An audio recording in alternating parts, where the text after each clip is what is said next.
they're today going to share with us part one of a 3-part training series masterclass on how to pitching masterclasses. You can read between the lines of possibly some of the tone of it, but it's how to help level the playing field with the top end of town to a degree. But, we're going to learn a lot within these 3 sessions. So without further ado, I'll hand over to Sparrow to take the steering wheel and kick things off. Thank you, everyone, for joining. No worries. Well, firstly, thanks to Graham Webster, or Beaver, for joining. He's the founder and CEO of Enth Degree, and obviously one of our best pitch consultants in the market. So, Beaver, I don't want to waste valuable time. We've got about 30 minutes with you and me, and then I think we've left 15 minutes for Q&A. So I'll ask anybody to put those into the chat room. And as I said, we'll have about 10, 15 minutes towards the end with your questions. And as I said, we may need to come back depending on how that goes. But Beaver, look, I want to jump straight in. Quick question. What specific criteria do you have to put a shortlist together? That's the first part of my question. Yeah. And then, does it favour big multinationals? I mean, does it help them more? And I'm asking, with a current affair question right up front. Oh, very good, Tracy. I guess it's simplest to say how we run our process. I just do the kind of headline, because it starts with exactly what you're talking about. So we'll get briefed by a client and who is looking at reviewing their agency. And actually, before we pitch, we ask them what the issue is, why are they going to pitch, to help them understand that it's not an easy task separating from someone who you've done business with for a number of years.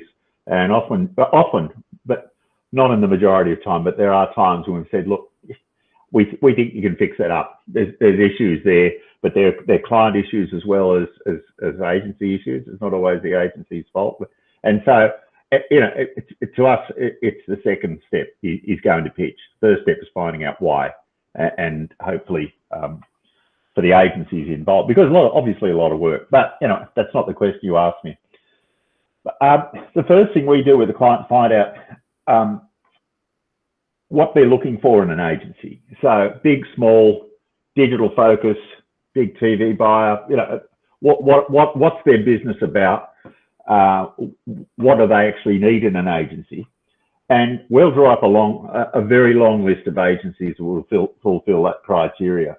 And we give them a snapshot of that agency in terms of size, billings, offices, all the usual basic cred stuff. But we always try and present them, if I can pitch an expression from a lady that used to work for us in Melbourne called Pat Williams, we try and give them a fruit salad, not a bowl of oranges. In other words, there's no point tossing up a whole group of exactly the same sort of agency that they may have now, or they'll be looking at 6 or a dozen or whatever, they're exactly the same. So we'll give them a profile of a whole host of agencies that will fulfill their criteria, and they can run to dozens. Hello, Patty, I didn't see there. And from there, we'll work through that list with the clients. And it's interesting. Often they'll say, "No, we're not going to talk to that agency. I had a bad experience from someone who was there once, or I dealt with them once and I didn't like their work." And, a lot of that is unfortunate, because sometimes they've said these things to us and they go, "Really? They're a great agency," or whatever. So there's a lot of client history. We'll create, that will start to cull that very long list to a shorter list. How many would you normally get down to? Sorry to interrupt. Okay, no, that's a good question. We get down to about 10 or 12. And that 10 or 12 will ask for more detailed creds, because agency creds change all the time. Accounts shift, and whilst we buy into the umbrella database, it's not exactly 100%. It's a good guide, so we might find that there's conflicts in there, so that agencies will disappear. But then what we do is we ask for a case history, and the case history is like a couple of pages. But the case history is normally the great leveler. So, because we're not, if we're going to someone who's, I don't know, I'm just trying to think of an example. Okay, we're talking to a soft drink client. Not everyone's got a soft drink client, right? So they're not going to be able to give you case history on a soft drink. It doesn't matter, but they might be able to find another FMCG, or they've done something for a category that's totally different.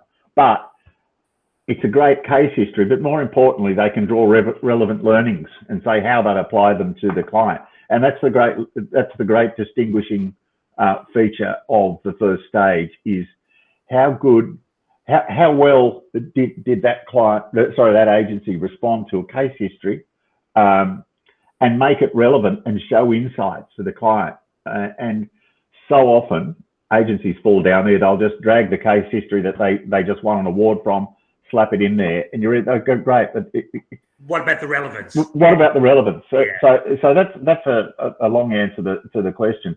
Your second part. What about the second part? Yeah, it does mean if you're a big agency, you've got better writers that write case studies better. You've got more resources to make it look good.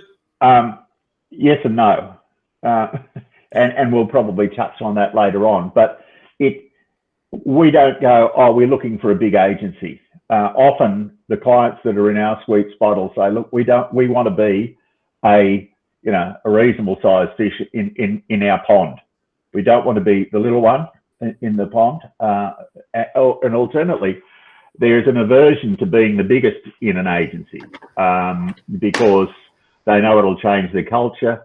They question whether all the rightly or wrongly, are we going to get all the best offers from the media because they've got no one else they're buying for. So we always have independents on the list. If they don't get through, it's not because the client doesn't want an independent. It'll be the case history wasn't good enough or the size wasn't relevant. Clients don't see independent versus multinationals. What they do see is good work. Okay.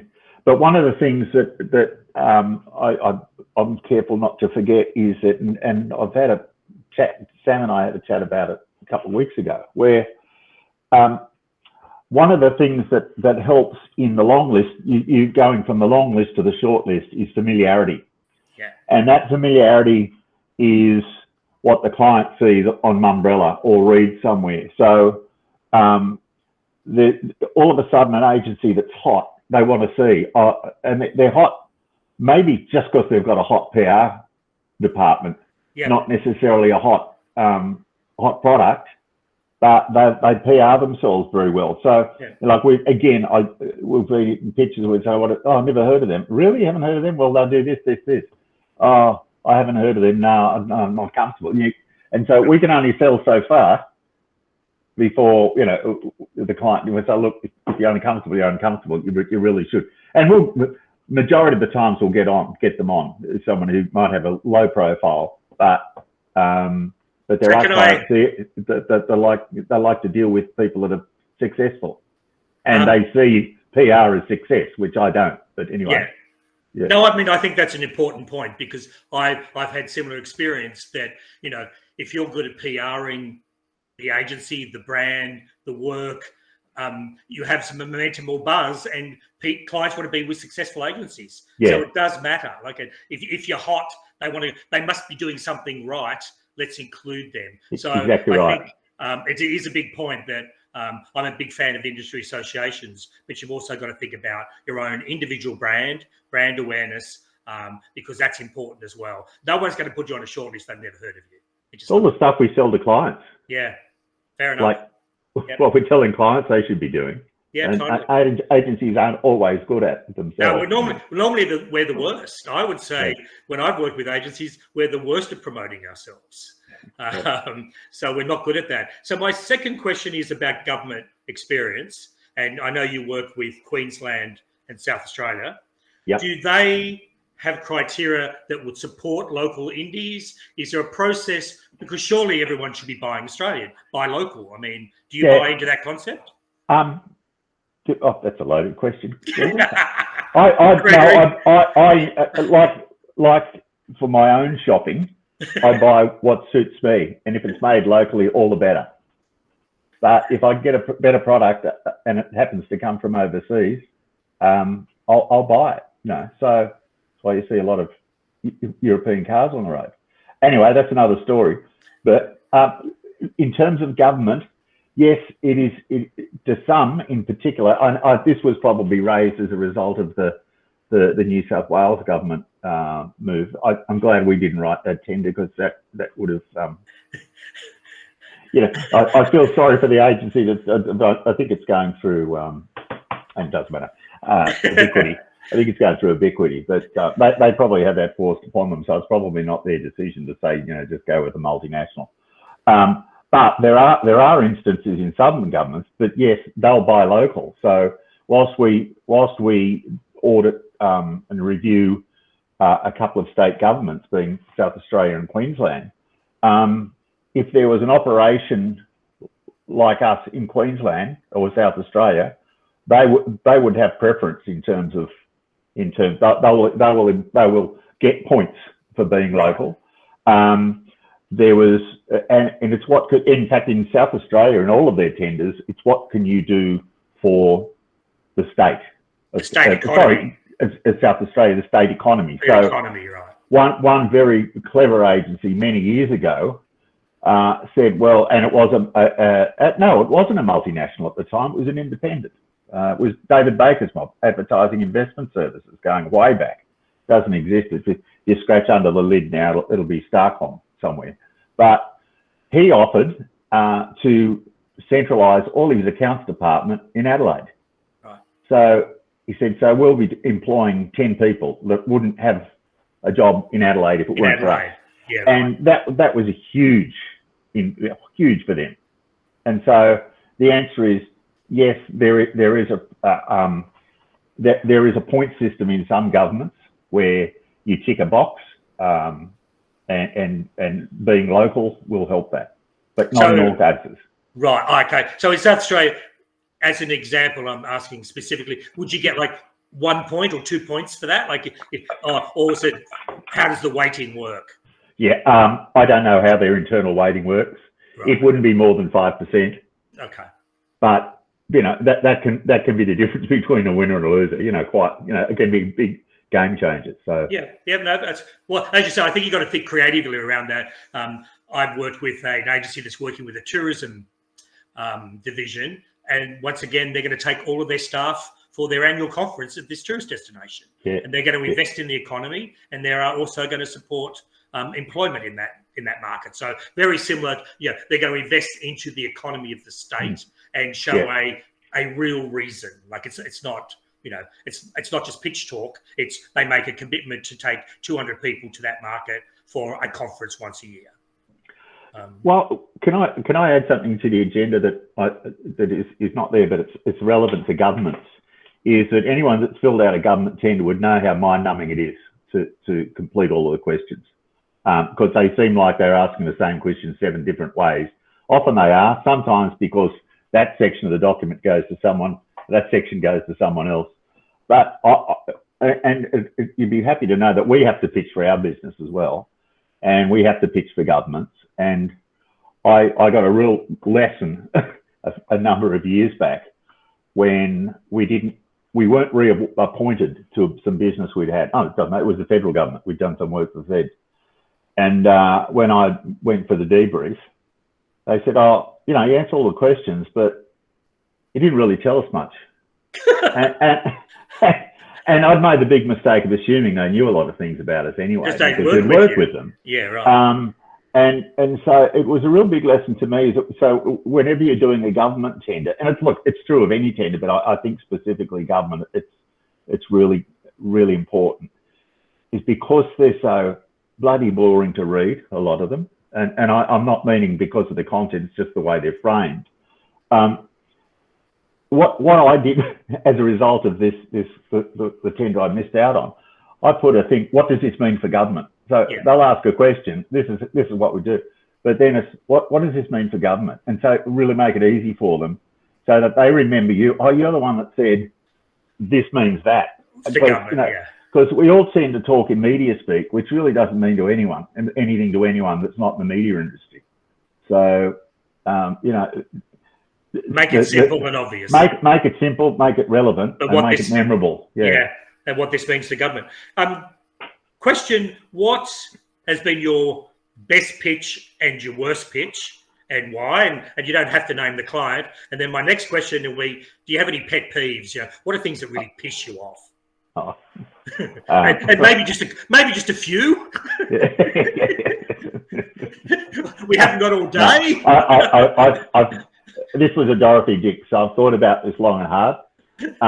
And it's for the same client. I'll tell you, it was Royal Caribbean, because I don't think there's anyone in this. There's no one in this room that would have been involved in that.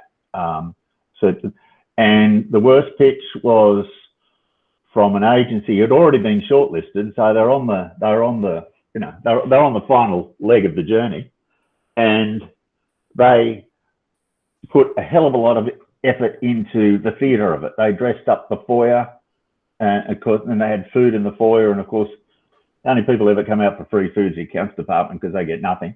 And then they put all this food in the meeting room. The client had catered, so it was like this embarrassment of food everywhere.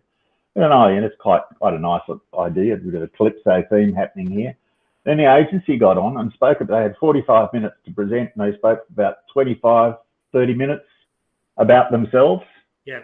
And then got to the 15 minutes where they should present what they came to present. And of course, the reason they spoke about themselves, they didn't have a lot to present. So, and the best was for the same client, but in this case, creative. And the reason being, and it still applies to media as well, a lot of agencies spend, and it kind of, I guess, this leads into pet peeves, but a lot of agencies spend a lot of time setting up for the big reveal and telling the client a lot of information they already know. And 20 minutes has gone by and you're still talking about the target audience and who they are, etc. Which, don't get me wrong, that's pretty important, but there's a way. The creative agency came in and said, cut all the shit, didn't go through any of how we built the strategy, how we funneled from there down to there. I said, this is such a simple strategy that I reckon you would have heard this 5 times already. And if you haven't, it means everyone else is wrong. So I thought that was brilliant positioning. They put themselves in a box seat. Automatically everyone else is wrong, or if it's the same as everyone else. Well, but they had it over and done in 15, 20 minutes. Oh, wow. And the client was going, wow. And so the rest of the time, the next half hour was talking to the client, and they found out all of these things, and he was telling them information from other campaigns they'd worked on and why that worked and what doesn't work. And they got so excited about all the opportunities that it was saying things that the client didn't ask, but he knew they were valuable gems for them. Right. And so, in a bit like the government thing, he was telling them more than they'd asked for, and that more overshadowed everyone else's presentation, and they won it, and deservedly so. So your pet peeves: don't talk about yourself, don't waste time, get to the bloody point, and what's in it for the client. Yeah, and don't showbiz. Play down the showbiz or the catering. I was going to say, play down the catering. I mean, you don't want to be remembered for the best catering, and that's what they got. The best catering, worst presentation. I think there's also a and I know it's a very tense time for agencies, but over-rehearsing, and I know this sort of crosses into your category, Greg, because I know you're a big fan of rehearsing and getting it right.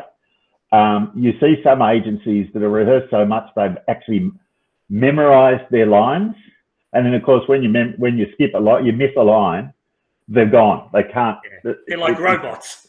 They're like robots, and you've got to turn them off and restart them like a computer, and then they're off again. And of course, it comes through as very, very fake. Fake. Yeah, it's fake, and it's like, not can't natural. Can't they just talk to me? Have I got to deal with this person? They're so nervous, And so, pet peeves are, what is there anything else? Pet peeves, come on, you've got window dressing, over rehearsing.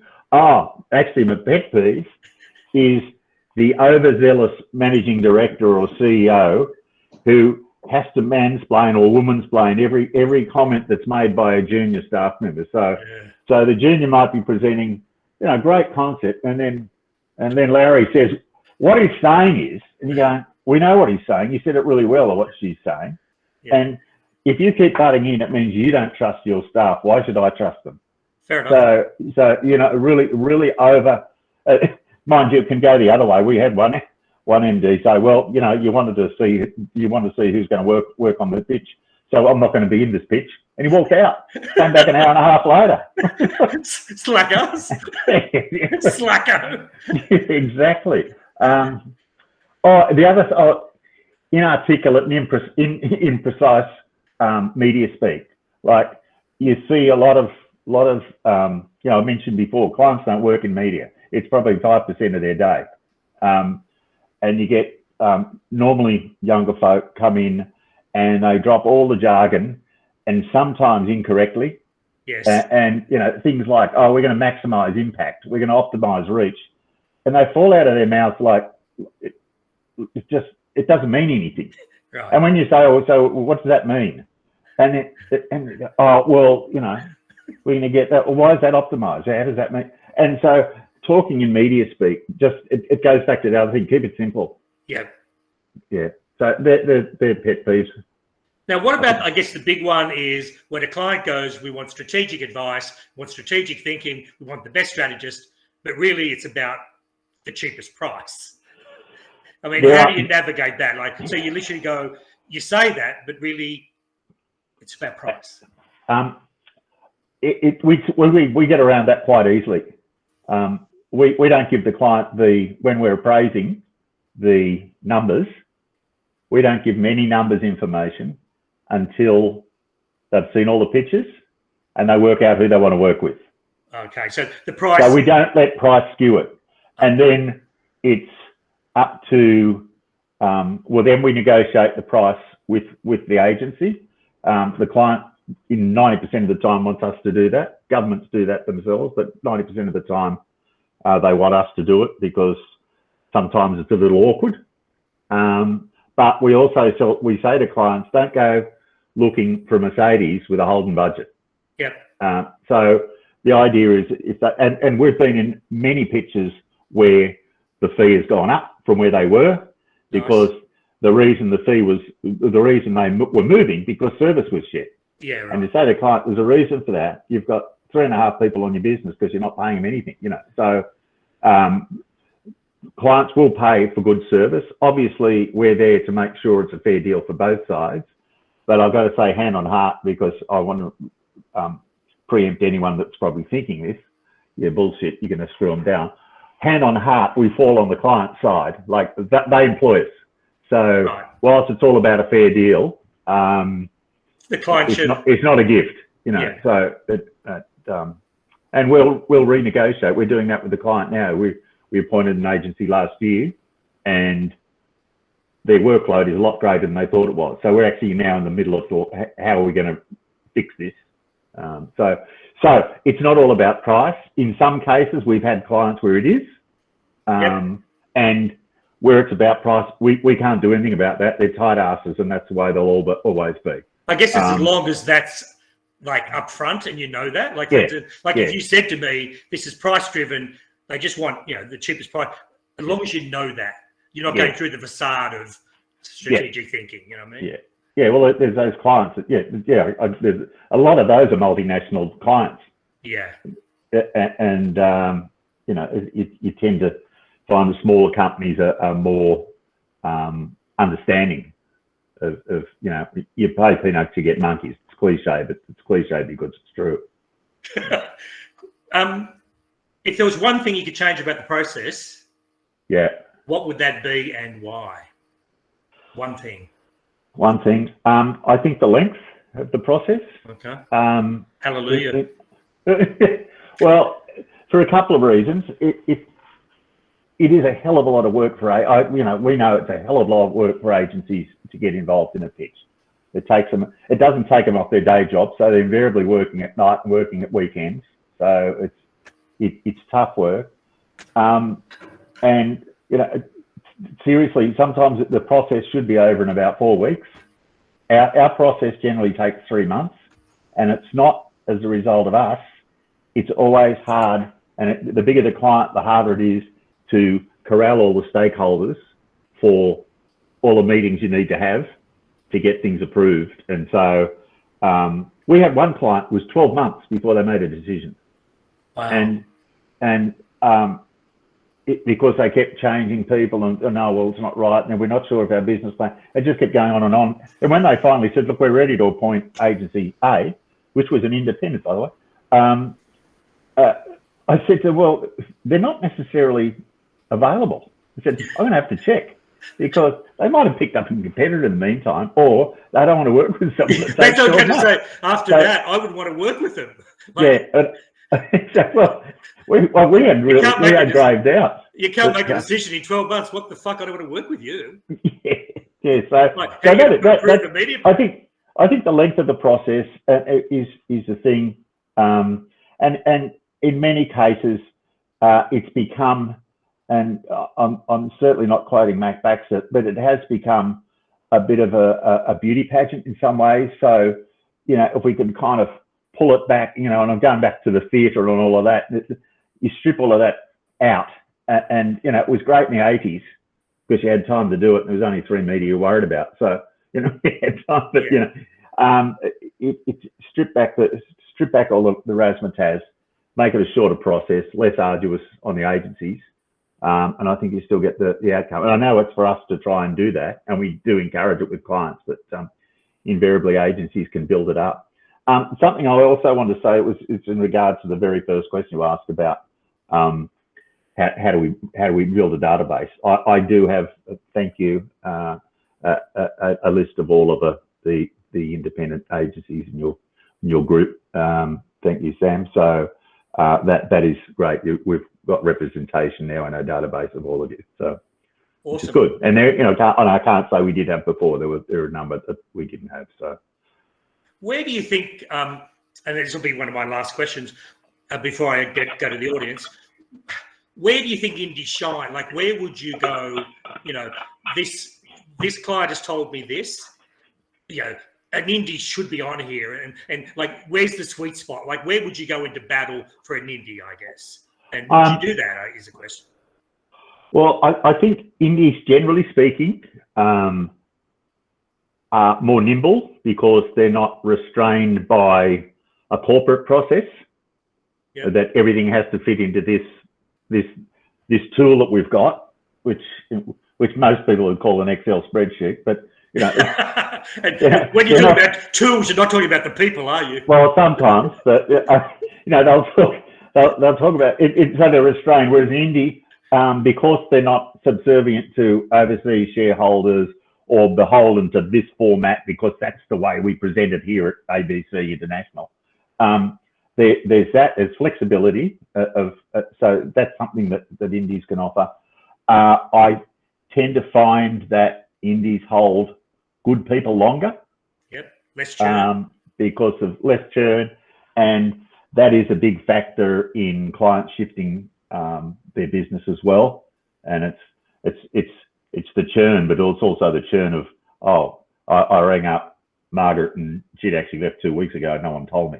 Yeah. So whereas indies tend to, in my experience, hold their good staff longer, which I think is important to clients. And I look at the sweet spot will depend on the size of the client and the size of the indie. You know, it's really hard to say, but I think the flexibility, nimbleness, and staff tenure is probably the areas that indies can have got over, and also they because they've grown up together, they can be a more cohesive team than, you know, a multinational who's, you know, thrown a team together for new business that haven't worked together before, or you know, whatever. So awesome. Okay, look, I'm going to go and ask you some of the questions from the audience. Oh, okay, yep. Look, quite a few of them around price, because you know, when you talked about your model, you bring the price in at the end. This is, but doesn't that waste a lot of time prior? If the, you know, the price was not in the ballpark, but they've actually gone through the bloody process, whereas they might have gone, if we want to be the cheapest, we don't want to be part of the process. So there was one around the risk of wasting agencies' time if the price expectations aren't met. Good question, but media agencies are a business like any other, whether it's a grocery, a corner store or a mining company, it's a business, and you need to know your market. So you should have a reasonable understanding of what prices are, and understanding what the market is. But I know that's awkward, but I mean, going back in the old days, Greg, it was easy, wasn't it? You knew it was either 15 or 17.5%, and give that back and add that on. Whereas now it's not as transparent, but given we'll ask for a structure with people, what those people are worth, how much of their time they're getting. So does it, a lot of it comes down to the staffing, the scope of work and the people, and how much, and like a head hour cost. Yeah, so you shouldn't be too far out unless your people are either ridiculously expensive or too cheap. And the reason I say too cheap, we had a pitch just as COVID started last year, and the prices in there were stupid. Like the price for hypothetical, no, it was about it. One agency, a couple of them were put in fees that were about close to $1 million, and a couple came in at around 300 grand. Now, 300 grand was totally unsustainable. And we said to client, this is bullshit. They're going to come back to you next 3 months and say, we didn't realize how busy it was going to be. I said, once they're in the boat, you're not going to go through this process again. So, to answer that question from that person, we hold it back because we don't want the client to be skewed by price. If it was going to be a price, and if it's good enough, the client will negotiate. We'll negotiate and make sure that, as I said before, that the fee suits the output. So, if it were a price-only client, we'd let that be known up front, because it'd be wasting our time as well. Yeah. I guess on the pricing, because there's a couple of questions around that, so I'm going to mold them together. Yeah. Are there certain models now that clients are looking for, like a hybrid model, or you just mentioned, it was mainly on head count and staffing?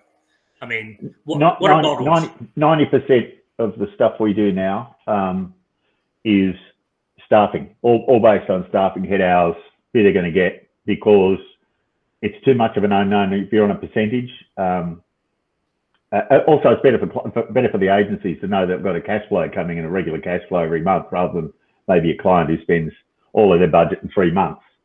And you're on a percentage, you're not getting anything out of that business for so long. So 90% would be on that.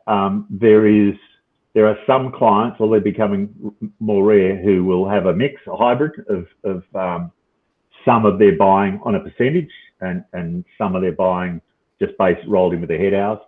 And but what is common with our contracts, and most of the ones we inherit from other people like ourselves, is there is often a fee at risk, skin in the game, expression I hate, is becoming more and more, and ideally there's an upside. Yep. There's also, can you do a little better? I'd like to do better than the benchmarks that are set, or there's an upside as well. So that's becoming, the fee at risk component is becoming more and more standard. Yeah. You mentioned before that you looked at the Umbrella database. I know Sam's provided you information on. How else would you get under the skin of an agency? Like, how do you really know? Because someone can say all this, they have these people and culture, but, in reality, how do you really understand their churn? Do people want to work there? Are the case studies from shit? Back in the day, I don't mean to mention Atomic, but, how do you know it's real, and how do you really get to understand a real agency? I guess because we see most of them, not all of them, but a lot of them often, and we're on a fairly long what's the word, grapevine, which I know that grapevines can can spread mistruths, etc.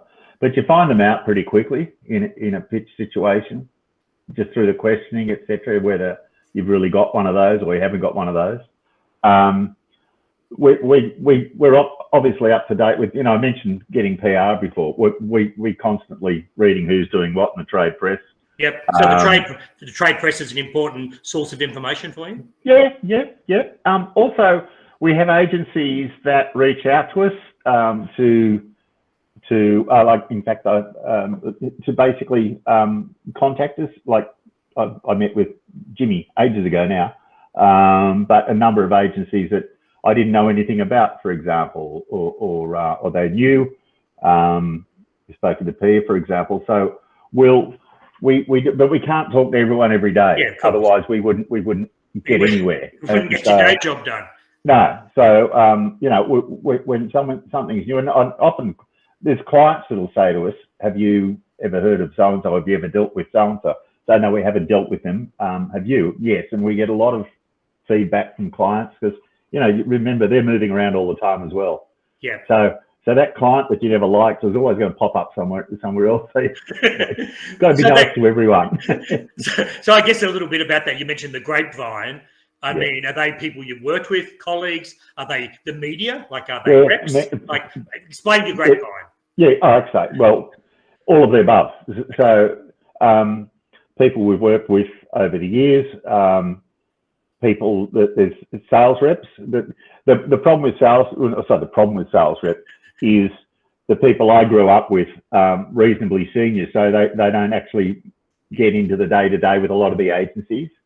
So, but it's people who've moved from agencies, and you get some stories about who's done what in different agencies and things. So, it's just like anything, getting out and about and listening to people. And but as I say, they're only giving us that just gives us some basic information. We don't use that as we must go with them, but it'll be we have heard these good things about them or whatever, or certainly we've heard they do this. I don't think you'd want to be part of that or whatever, Yeah. So, I guess, and we're running out of time, but quite a few questions were around,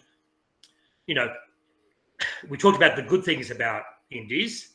They keep great talent, they're nimble, they don't have red tape, all that. What are some downsides where you would go, to a client, they may not have the capabilities, or they don't have the tools, or the depth of resources? Like, what are the downsides, the things that may be raised that we need to counter? I hadn't anticipated that question, Greg. Sorry, mate. I'm just a current affair. No, look, I think generally it's the profile of the client, like the profile of the agency's clients can sometimes not be good because not be good. They might be built on a foundation of one big client, and there's a few little ones, which sometimes happens with a lot of indies because it's someone that started up. They've got a client in their pocket. They've started up. And that can cause concerns with clients like, I look at, it's not any one of those agencies that, 30 years ago started up because they had a great relationship with a client and end up being 70% of their business. So it's always hard when a client says, but they've got a client that's 70% of their business. If something goes wrong, they're going to drop us like a hot cake to fix that client's problems. That's probably the biggest concern you have with indies that are kind of single point centric or single client centric. Right. It's hard to kind of convince clients. Look, no, they're because what we'll say, look, they're really hungry for new business. They've got this. They've been able to hang on to this client because they are good, and they're not about to dump you. And so there is a thing in clients' minds. Well, if I'm not the biggest, or goes back to what I was saying earlier about clients wanting to be, a reasonable fish in the pond, reasonable size. So actually, that can be a drawback of some indies, not all. When you talk about the fish, what sort of size? I mean, you pitch, I guess, clients of all size, but is there a particular size in your head that you think fits indies better, or size doesn't matter? I don't think it matters. If the indie is capable of saying, well, this is how we'd staff it. We've identified X people. Because no one's sitting around with 10 people waiting to get a client. So if you're Telstra, would you go to an indie? Yeah, well, they did with some of their creative recently, didn't they? With Belong, they did. One of there was, they've, as happens with a lot of indies, when they have a hot streak, a multinational will try and buy them. But when Max Media was out, they had no problems picking up business because they had a good story and they PR'd themselves. They had some smart people there. Everyone's got smart people working for them. It's just a matter of getting involved. So, clients have, when New South Wales government did their last roster, they had a couple of indies on there. They had one indie on their roster.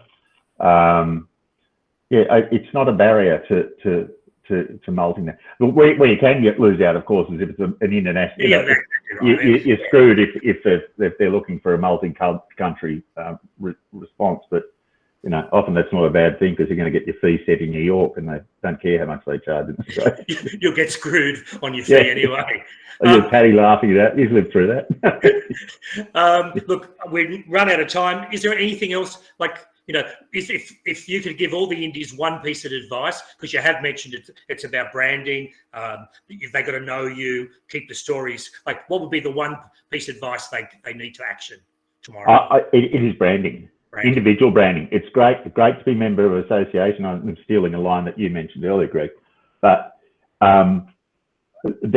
ultimately the client's going to buy an agency ABC, and they need to be comfortable that they've heard of that brand. Yeah, it's one I've heard of. I'm familiar with them. Some of the things I say, they did that campaign for so and so, didn't they? And when they, I love that campaign. You go, yeah, well, they're not going to do that one for you because you're not in that category. But it's familiarity. Yeah, so it doesn't. Yeah, it's familiarity. I think that's for an independent agency. That's probably the biggest thing is to try and build your own profile. And there's a few that are doing it very well. In your group, I think. In this group, in this association, there's a few that stand out. I won't mention any names, but they're building a really good profile, and they're easy to introduce to a client because they're familiar with them. So I think that's the most important. When I was an independent age on the media side, our company didn't build PR very much, and in hindsight, it was not the right thing to do. But still going well. But I think it was important for that very reason to make clients know you, and then they ring you, out of the blue. So totally. Thank people you. like us do. Thank you, Graham. Really appreciate your time. It's been an incredibly valuable 45 minutes, and so thank you very much. We're welcome. Thanks, man. Good luck with the rest of it. Cheers. Bye.